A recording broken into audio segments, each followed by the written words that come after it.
First thing first, you have to have a questionnaire like this one. So what we are going to do is that we'll have a questionnaire like this one, and then we are going to convert this questionnaire to something that looks like this. Let me show you. You've seen?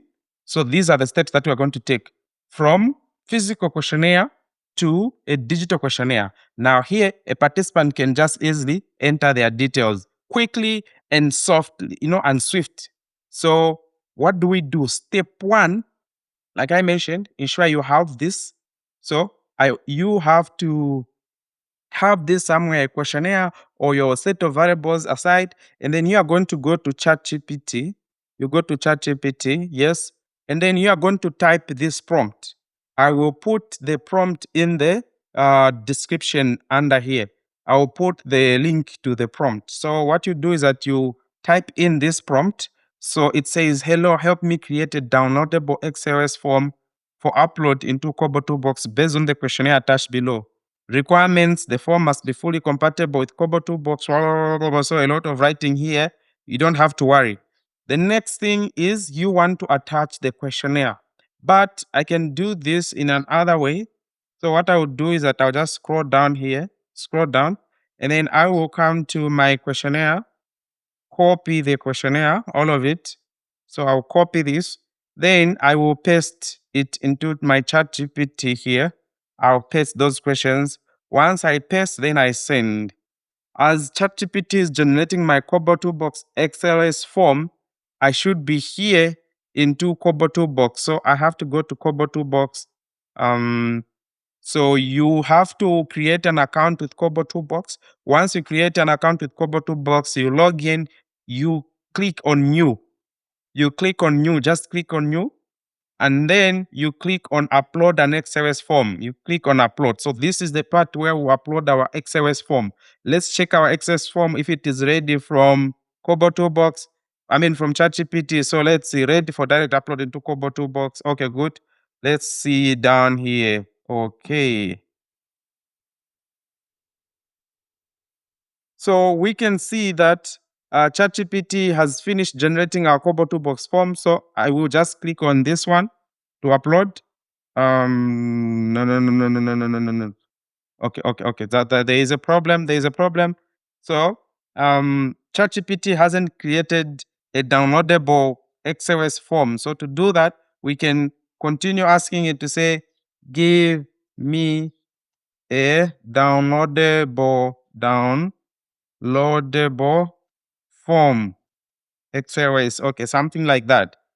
Something like that. So don't worry, it will give us. So we send that. And then we wait for ChatGPT to generate. Okay, we can see when you see this sign analyzing, it means ChatGPT is giving us, is making for us a downloadable XLS form. So we just wait a few seconds and our form will be boom, ready. And that's how we get to do it. So it is ready. What do we do? Just click on here and start downloading. Okay, good. So this is our XLS form. So we just click on download here. Just click on download. Okay, we can see that the form is being downloaded. That's good. Then we return to our form. We return to our KoboToolbox. So here is my KoboToolbox.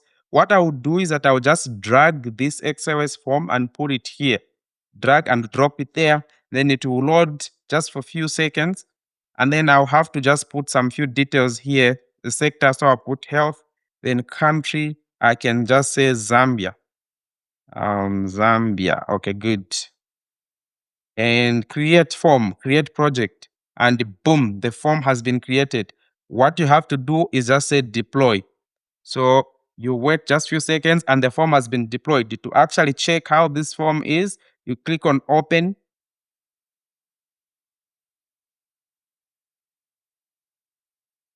So we wait for it to load just a few seconds, it will be ready, and we'll be able to see amazing things that AI can do.